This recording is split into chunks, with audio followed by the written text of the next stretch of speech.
I'm back. I'm back, guys. It's Mac music review time. I was driving to college or from college, just enjoying my radio station, my morning radio, and the song "Beautiful Mistakes" by Maroon 5 came on again, for like the 100th time, and I'm like, I want to talk about this song. Specifically, I want to talk about how much I hate this song. "Beautiful Mistakes" um, is another one of those hit Maroon 5 songs that is inescapable on the radio, but super strangely enough, the song actually isn't that popular and successful. It does have 80 million views on YouTube, the official music video, but in reality, it hasn't done super well on the charts. It peaked at number 13 on the Hot 100 charts, and it was only on the charts for 25 weeks. It's not even on the charts anymore, but I'm still hearing it on the radio constantly, and I think that really reflects how the radio doesn't really know what people want. Sometimes the radio does reflect the charts, but sometimes it doesn't. And I think that this means that people don't really like this song, and that it just got that mandatory 80 million views because it's not something that people really care to listen to or whatever. It's probably just, it had Megan Thee Stallion on it, which I'm sure had everything to do with its popularity and success because she is, one of the rulers of the Billboard charts.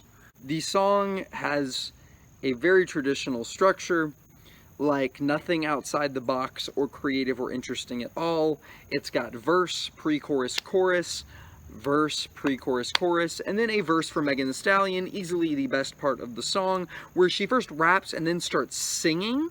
And the singing voice she does and is not something that you hear on a lot of Megan Thee Stallion songs. She usually is just, straightforward, just rapping. But she lets her singing voice go on this thing, and it's pretty nice.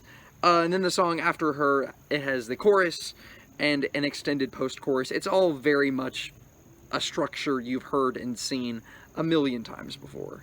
I dislike almost everything about this song, but what really bugs me about this song is the lyrical content. Like the song Memories, which I believe is another single for the album Geordie. This was the third single for the album Geordie, the newest Maroon 5 album that is known as their worst album. It is their most critically panned, and all of their albums are critically panned, basically. So that's kind of saying a lot by the fans and the critics. Nobody liked this album. But Memories was a song that was kind of about getting lost in memories, and that's how this song starts off. It's like, he talks about, I take a shot of memories and black out like an empty street, which is a weird line. I fill my days with the way you walk and fill my nights with broken dreams. It's kind of dramatic and weird. And then he's like, somebody leaves him, and he's like, oh, please, come back to me. He really wants this person back. And then he basically says that he's moved on in the pre-chorus. He says, I'm not holding on, I'm not holding on. I'm just depressed that you're gone. I'm not holding on. But then you get to the chorus, and he's like, beautiful mistakes I make inside my head. And she's there. She's in his bedroom, and they lie awake making beautiful mistakes.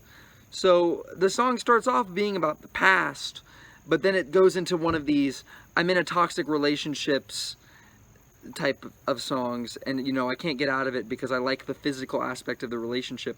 That's been done many times before. Dua Lipa had a song that had the exact same message. If that is the message of this song, if that is the point, it's a little bit unclear because he doesn't seem to be making a stance on anything, but that's the song of the Tame Impala, not Tame Impala, Dua Lipa song, Good in Bed.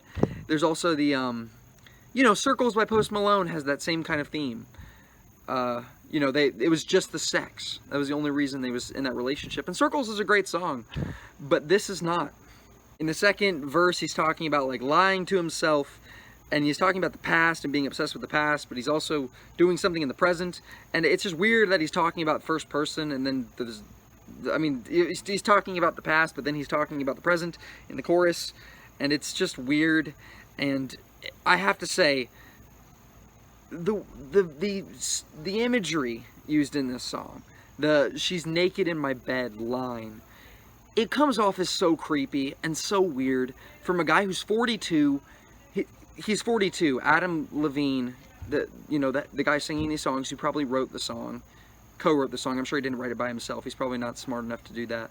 But sorry. He's 42. He's 42 years old, and I'm guessing most of his fans are like 18, 17, 16 girl range. I don't think he has a large male fan base, and given that audience, that fan base, it's kind of like a John Mayer situation where it's like a much older guy who seems to be making music for a much younger female audience, and it's just a little bit where he sexualizes the female audience kind of, and it's just kind of weird.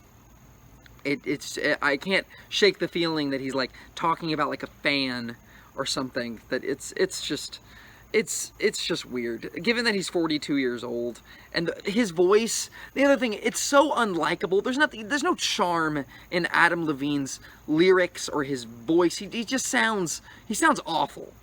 Vocally, this song it's ear-piercing. The chorus is terrible. Megan Thee Stallion has a good voice, in my opinion, and is good at rapping, and her singing voice is great, so she sounds really good on her part. But lyrically, her verse is kind of long, and she's not really saying anything. It's just the same, like, oh man, you were my boy, but now you're not with me, and you regret that you're not with me. That's unfortunate for you, because I'm the best thing that you're ever gonna get. And it just sounds, and then at the end she says, you're toxic. It sounds like she's being toxic, like she's like trying to rationalize this relationship, and like, oh no, I'm not upset that I'm out of this relationship, but she sure is talking a lot about it. And it comes off as kind of petty, even though I do like the way she sounds on the song. I'm looking for positive things to say about this. I really am. And the music is so boring and dull. It is like, like a lot of popular music, it's taking a lot of inspiration from trap music, from that kind of chill rap music, kind of like, like Mood by 24 Golden, but not fun at all. It's like that, that more chill, there's got some reverb. It's got that, it's like one of those rap beats that's used as a pop beat, which, makes sense when Megan Thee Stallion comes on the song and the beat doesn't really change at all. But man, the chorus is so flat, the verses are so flat, the music is so boring. But this song isn't just boring. Like, Girls Like You is such a boring song. It's also kind of creepy, in my opinion. Like, I think that just the overly sexual nature of Adam Levine's verses, like, his verses are more weird and sexual than anything Megan Thee Stallion says, which is saying a lot if you've heard Megan Thee Stallion's music. So, like, I don't like this song. Yeah, I'm gonna say that it's bad. I'm gonna say that it's bad, and I'm gonna say, I'm talking about the one with Megan Thee Stallion. The one that doesn't have Megan Thee Stallion on it, it's gotta be terrible. I mean, I don't even know what that third verse would be. Maybe there isn't even a third verse. I don't know. I haven't listened to it. But this is the version that's popular. This is the one that's like I'm hearing on the radio. So this is what I want to talk about. But yeah. Man, I don't like this song. Thanks for watching the video. If you do like this song, please tell me why, because I know there have to be people who like this song, because if you go on like the music video, and if you go on like the lyric video, there's a lot of likes on those videos, and a lot of positive comments, but like, I don't get it. And I don't hate popular music. I really don't. If you see I review a lot of popular music when I do the song reviews. I try to review popular music and music that's doing well in the charts, and I have positive things to say about it, but here I was grasping. I was really, really reaching for positive things to say about this, because I kind of hate it. Thanks for watching the video. Have a great rest of your day.